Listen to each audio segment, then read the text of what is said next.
Oh, bloody hell. I'm knackered.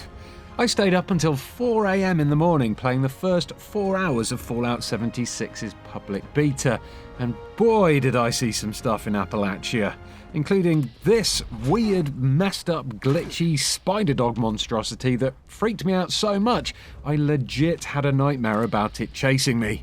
Nice work, Bethesda. Now, I should preface this video by saying that I captured this footage from an original Xbox One, not an Xbox One X. I'm not sure if the Xbox One X version looks any better than this one, but my word, I really thought Fallout 76 looked rough. There's so many terrible textures on show, the frame rate often drops to 0 in moments of high action, and distant graphics don't so much as gently pop into view as they do full-on punch you in the face once you get close to them.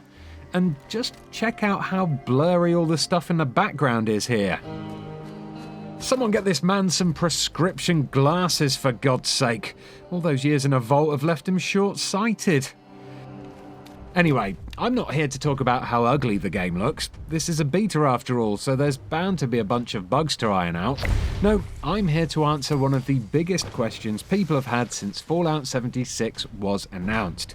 Is it actually possible to play the game like a true solo Fallout experience if the thought of a multiplayer Fallout game makes you want to drown your sorrows in highly irradiated sunset sarsaparilla? Well, here's my findings after my first 4 hours of play.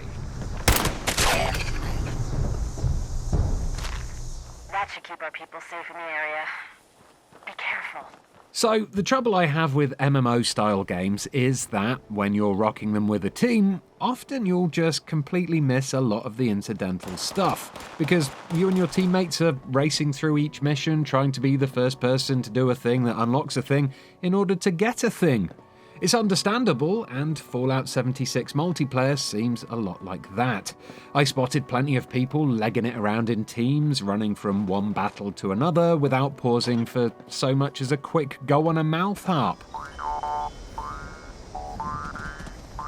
Thankfully, when you play on your own like I did, it's much easier to take it at your own pace and consume the game like it was a proper single-player Fallout experience. There are masses of lore-building notes and holotapes lying around that will undoubtedly be missed in the hustle and bustle of team play, and that's not even putting into consideration the amount of audio messages you'll miss out on because your teammates are jabbering away in your ear while you're playing holotapes on your Pip-Boy. Bad. I cheated on my spelling test. I kicked Chip Wilkins in the shins until he cried. I pushed Rosie McCloy down the stairs.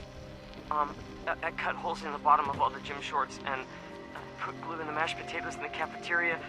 Playing solo meant I could take time to actually listen to the holotapes in their entirety without feeling like I was being rushed along to the next location.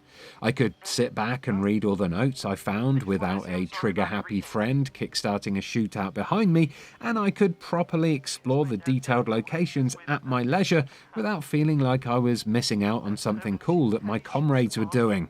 In these quiet moments, Fallout 76 felt like a single-player Fallout game. It didn't feel like a true Fallout sequel though, it felt more like a Fallout 4.5, but the Fallout vibe was there, albeit slightly watered down due to the lack of true NPC characters to natter to. I'm getting better, I promise. And, Daddy, if you're listening, I promise I won't be bad anymore, so you can come back now. Okay. Detecting potential composting target. One of the biggest hurdles between you and a single-player experience in Fallout 76 is, of course, other players. Considering the size of the map and the fairly small player limit per server, there's anywhere between 24 to 32 at a time, I found I was constantly bumping into other people. This is quite likely due to the fact that everyone was starting at about the same time as me, and so we were all running the same quests in the same central starting area. But still, I had the impression in my mind that things would have felt less, I don't know, busy?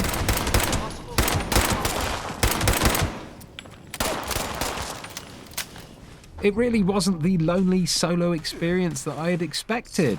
I've often followed waypoints to out-of-the-way places, only to find teams of people already there, bumping off all the enemies and leaving nothing between me and my goal other than a pile of fresh corpses, which instantly robbed the game of any challenge. Although it is possible to block all the players on the server so you can't see their locations on the map and they can't interact with you in hostile ways, there seemed to be no way whatsoever to just avoid bumping into other players altogether. Fallout 76 wants you to be playing multiplayer. It wants you to see other human beings in the game, and it wants you to interact with them. Sure, there are ways to reduce these interactions, but you'll never be able to turn them off completely, and understandably, this may not be the best of news for some of you. Hi, Mom. Hi, Dad. I'm home. Sorry it's been so long, but I couldn't get away.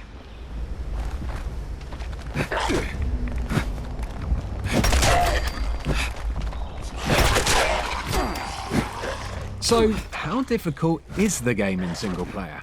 Well, considering Bethesda wants people to team up in Fallout 76, I was expecting things to be a little overwhelming, but to be honest with you, the missions and public events I tried during the first 4 hours of the game were a piece of cake to complete on my own. Most enemies are pretty easy to dispatch, especially if you find a good weapon early on, like my heated pitchfork here.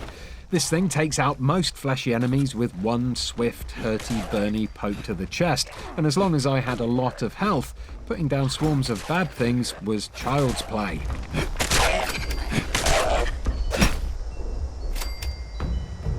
Being on the receiving end of a beating isn't the end of the world though. If you die in a normal Fallout game, you have to go back to your last save, but here, death is a minor inconvenience. Pop your clogs in Fallout 76 and you'll be able to choose to respawn right next to your corpse, where you can carry on the fight you just lost as if nothing had ever happened. Sure, you'll drop a few items when you die, but it's mainly just crafting components that you'll lose, and they're easy to reclaim from your loot bag once you've had your revenge.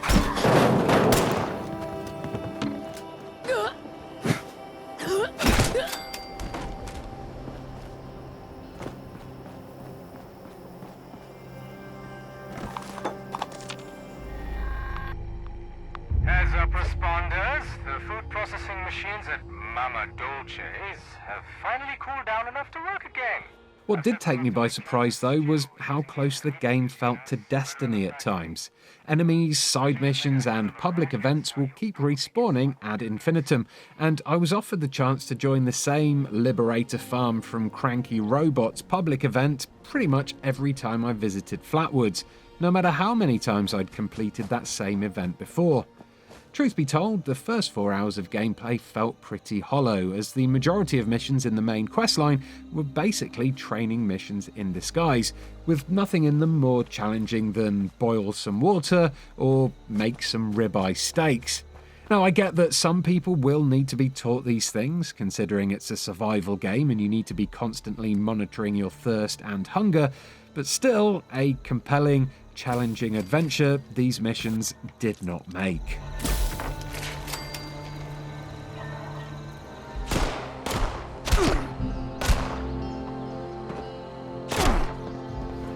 Alright, so PvE might be pretty simple, but how about PvP? Well, in my quest to see if a true solo experience in Fallout 76 was possible, I tried my best to avoid PvP combat completely. But even though I thought I'd blocked everyone, somehow this dickhead kept shooting at me until I lost my rag and decided to engage him. And you know what? I really wish I didn't. The speed of the combat, the stiff controls, and the wonky scenery meant that PvP felt proper clumsy. The amount of times I got stuck on objects or fell off things mid-battle made the lengthy scuffle feel incredibly frustrating. And it doesn't help that the real-time VATS is a bit poop either. You can kind of deal with it when it's just a dumb piece of AI striding towards you, cartwheeling its arms in your direction. When this happens, the real-time VATS acts basically like an inaccurate aimbot. But When you're face to face with an intelligent target, well, that becomes redundant pretty quickly, and the whole thing just goes a bit slapstick.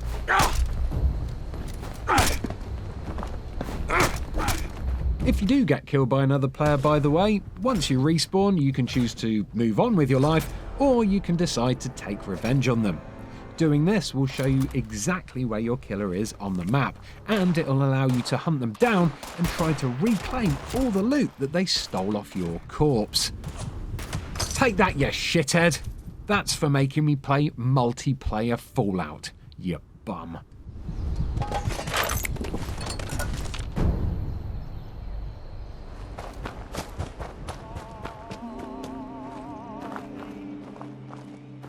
As most regular viewers will know, one of my biggest loves in video game life is loot. So, how does that work when you're trying to play the game solo? Well, you'll be glad to know there's plenty of stuff to schnaffle. Just like in Fallout 4, you can pick up pretty much everything you can see, and you can break it all down into crafting components at workbenches for future use. Obviously, your vault suit pockets are only so big, so at times you'll want to rid yourself of some of the crap. Otherwise, you'll get over-encumbered and suffer a big action point penalty. Thankfully, you can fast travel to your camp at any given time, or better still, just set up a new one right where you're standing, as long as you have 5 caps spare to pay for the privilege. Then you can just transfer all the junk you have into the camp and continue on, light as a feather. This means you can easily grind for building materials without having to team up with strangers or share all of your hard-earned crafting components with your friends. Building a fully functioning base looks like it's going to be one hell of a grind mind, with many objects requiring you to find a recipe, own certain perks, or reach a certain skill level before they unlock. Thankfully, over time you can achieve all of these things in solo, and with a few robo-merchants dotted around, you should be able to sort out some good trades without once having to barter with another player. With smarts and a little luck, you'll do just fine out there. Although I'm sure there will be some high-level stuff later on that you can only get from humans, but if that's the case, I'd rather just do the legwork and earn it for myself. Screw commerce.